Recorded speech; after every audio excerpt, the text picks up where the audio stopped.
विष्णुं शशिवर्णं चतुर्भुजं प्रसन्नवदनं ध्यायेत् सर्वविघ्नोपशान्तये अगजा आननपद्मार्कं गजाननमहर्निशम् अनेकदन्तं भक्तानाम् एकदन्तमुपास्महे एकदन्तमुपास्महे। ఓం శ్రీ గణేశ్వరాయ నమః. ఓం శ్రీ సరస్వత్యై నమః. ఓం శ్రీ మాత్రే నమః. ప్రేక్షకులందరికీ నమస్సుమాంజలి. ఇప్పుడు ఏప్రిల్ మాస ఫలితాలు నేను చెప్పబోతున్నాను. ఈ ఏప్రిల్ నెలలో ఎవరికి ఏ రాశుల వారికి ఎలాగున్నది, ఎటువంటి పరిహారాలు చేసుకోవాలి, వారు ఏ దేవుణ్ణి పూజించాలి, వారికి ఎంత మంచి జరుగుతుంది అనేటటువంటిది ఈ ఏప్రిల్ మాస ఫలితాల్లో చెప్పబోతున్నాను. ఇది తెలుగు మాసం అయితే చైత్ర మాసం అవుతుంది. ఏప్రిల్ మాస ఫలితాలు చెప్పడానికి ముందు మార్చి 30వ తారీఖు ఆదివారం నాడు 30/3/2025 రోజున మనకి ఉగాది వచ్చింది. తెలుగు సంవత్సరాది మన తెలుగు వారందరికీ కూడా నూతన సంవత్సరం ప్రారంభం అవుతుంది. ఈ నూతన సంవత్సరానికి ఈ ఉగాదికి ఈ సంవత్సరం పేరు విశ్వవసు. విశ్వవసు అంటే విశ్వాసం అని అర్థమవుతుంది. ఈ ఈ ఈ నూతన సంవత్సరంలో అందరికీ చాలా బాగుంటుంది. ఆదాయం వృద్ధి అవుతుంది. గురువు అన్ని రాశుల వారికి కూడా మంచి శుభ ఫలితాలు ఇవ్వబోతున్నారు. అట్లాగే అన్ని రాశుల వారికి కూడా చాలా బాగుంటుంది. దైవానుగ్రహం బాగా ఉంటుంది. ముఖ్యంగా చెప్పుకోవాల్సింది ఏంటంటే ఈ సంవత్సరం అందరికీ, విద్యార్థులకి, వ్యవసాయదారులకి, ఉద్యోగాలు చేసే వాళ్ళకి, అన్ని రకాల వాళ్ళకి, చేతివృత్తుల వాళ్ళకి, ఈ ఇంట్లోనే ఉండేటటువంటి వాళ్ళకి, అందరికి, పెద్దలకి, పిల్లలకి, అందరికీ కూడా ఈ విశ్వవసు నామం సంవత్సరం చాలా బాగుంటుంది. అందువల్ల ఈ సంవత్సరం అందరూ సుఖంగా సంతోషంగా ఉంటామని చెప్పవచ్చు. సకాలంలో వర్షాలు కురుస్తాయి. నీళ్ళకి ఇబ్బంది లేకుండా ఉంటుంది. ప్రస్తుతం ఇబ్బంది ఉంది చాలా చోట్ల, కానీ అది తగ్గిపోతుంది. మంచి వర్షాలు పడడం వల్ల వచ్చే సంవత్సరానికి మనకి బాగుంటుంది. అయితే ఇది ఈ చైత్ర శుద్ధ పాడ్యమి 30/3/2025 అయింది తెలుగు సంవత్సరాది. ఈ ఏప్రిల్ నెలలో ఇంక వచ్చే పండుగలు ఏంటి అంటే ముఖ్యంగా ఉగాది మొదలు నుంచి వసంత నవరాత్రులు ప్రారంభం. అమ్మవారి నవరాత్రులు 4 రకాలుగా ఉంటాయి. అందులో ఈ వసంత నవరాత్రులు ఇప్పుడు ఈ ఏప్రిల్ నుంచి శ్రీరామనవమి వరకు లలితా అమ్మవారికి వసంత నవరాత్రులు చేస్తాము.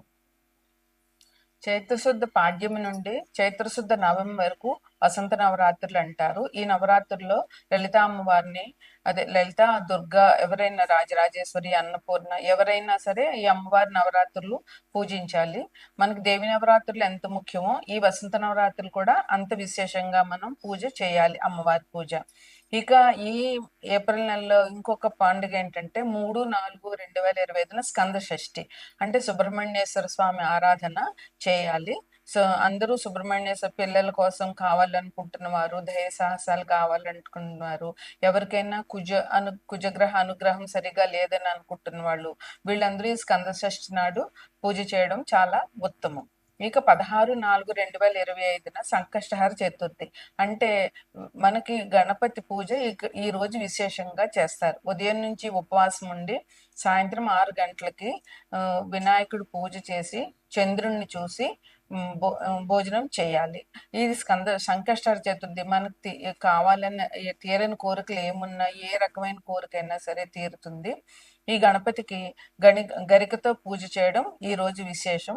ఈ సంకష్టహర చతుర్థి మేనరాశి వాళ్ళు, రేవతి నక్షత్రం వాళ్ళు, వారి జాతకం ప్రకారం రేవతి నక్షత్రం వాళ్ళు ఈ సంకష్టహర చతుర్థి తప్పకుండా చేయాలి.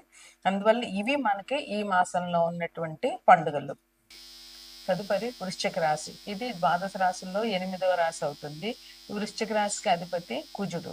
వృశ్చికంలో విశాఖ 4 పాదాలు, విశాఖ 4వ పాదము, అనురాధ 1, 2, 3, 4 పాదాలు, జ్యేష్ఠ 1, 2, 3, 4 పాదాలు ఉంటాయి. ఈ వృశ్చిక రాశికి అధిపతి కుజుడు. ఈ రాశి వారికి ఆదాయం 2, వ్యయం 14, రాజపూజ్యం 5, అవమానం 2. అందువల్ల ఈ రాశి వారికి గురువు రాహువు లాహమూర్తిగాను, శని కేతువు, శని రజతమూర్తిగాను, కేతువు తామ్రమూర్తిగాను ఉన్నారు. అంటే ఉన్న 9 గ్రహాలు 4 గ్రహాలే ఏ జాతకుడికైనా ఇబ్బందులు పెట్టినా మంచి ఫలితాలు ఇచ్చినా 4 గ్రహాలు ఇస్తాయి. మిగతా గ్రహాలు తొందరగానే ఒక రాశి నుండి ఒక రాశికి మారుతాయి కనుక వాటి వల్ల వచ్చే ఇబ్బందులు తాత్కాలికంగా ఉంటాయి. అయితే ఈ గ్రహాలు 4 గ్రహాలు ఇచ్చేటటువంటి ఇబ్బందులు కొంచెం ఎక్కువ కాలం ఉంటాయి కనుక అది మనకి చాలా ఇబ్బందులు గురిచేస్తాయి. ఈ గురువు ఏ రాశిలో ఉన్నా మినిమం 1 సంవత్సరం ఆ రాశిలో ఉంటారు. శని 2.5 సంవత్సరాలు ఉంటారు. కేతువు రాహు అయితే సంవత్సరం పైన ఉంటారు.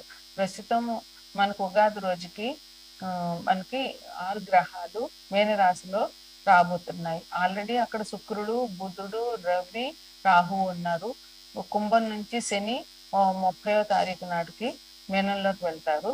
అలాగే చంద్రుడు గోచార రీత్యా మేనంలోకి వస్తున్నారు. అంటే వృశ్చిక రాశి వాళ్ళకి 5వ ఇంట్లో 6 గ్రహాలు స్థితి పొందుతున్నాయి. అందువల్ల వీళ్ళకి పంచమం అంటే చాలా పుణ్యస్థానం, అది మంత్రస్థానం కనుక వృశ్చిక రాశి వాళ్ళకి ఈ పంచమ స్థానంలో 6 గ్రహాలు స్థితి పొందడం అనేది వాళ్ళకి మంచి జరుగుతుంది అన్నమాట. ఇక ఈ రాశి వాళ్ళకి ఎలా ఉంటుందంటే ఈ మాసం అంతా కూడా చాలా బాగుంటుంది. విద్యార్థులు పరీక్షలు చాలా బాగా రాస్తారు. వాళ్ళు ర్యాంకులు కూడా సంపాదించుకునే అవకాశం ఉంది ఈ రాశిలో వాళ్ళకి. వాళ్ళు చదివినవన్నీ ఎగ్జామ్లో రావడము, వచ్చినా కూడా రాయగలగడము వీళ్ళకి ఈ మాసంలో ఉన్నటువంటి ప్రత్యేకత అన్నమాట.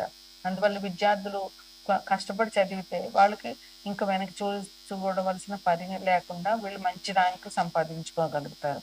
అదే విదేశాలకు వెళ్ళి చదువుదాం అనుకుంటున్న వాళ్ళకు కూడా మంచి అవకాశాలు ఇప్పుడు ఉన్నాయి. వీళ్ళకి చాలా మంచి ఆదాయం ఉంటుంది. ఎన్ని రకాలుగా మీరు ఆదాయానికి మార్గాలు వేసుకున్నారో అన్ని మార్గాల నుంచి కూడా ఆదాయం వచ్చే అవకాశం చాలా బాగా ఉంది. ఉద్యోగస్తులకైతే చాలా బాగుంటుందని చెప్పవచ్చు. వాళ్ళకి ప్రమోషన్స్ వచ్చే అవకాశం ఉంది.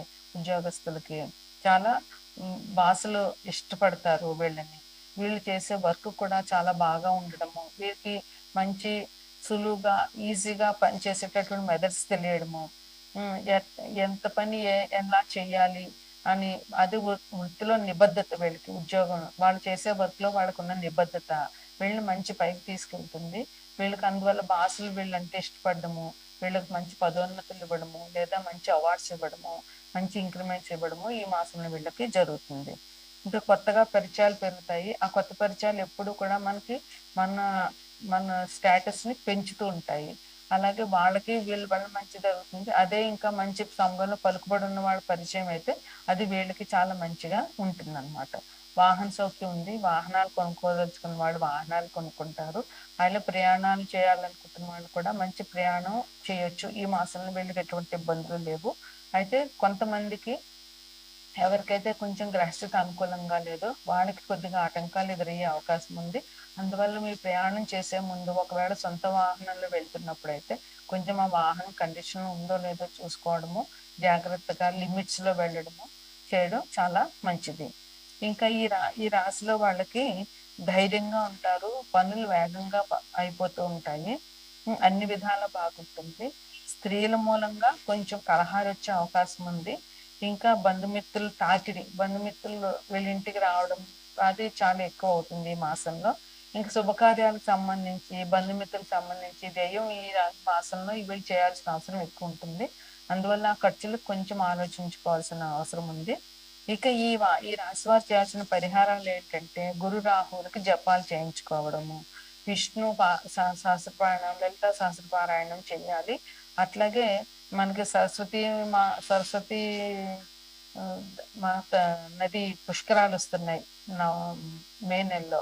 ఆ పుష్కరాలకు వెళ్ళడము, మళ్ళీ ద్వాదశ జ్యోతిర్లింగాలు, అష్టాదశ శక్తి పీఠాలు వీళ్ళు సందర్శించడం చాలా చెప్పుకోదగినటువంటి పరిహారాలు.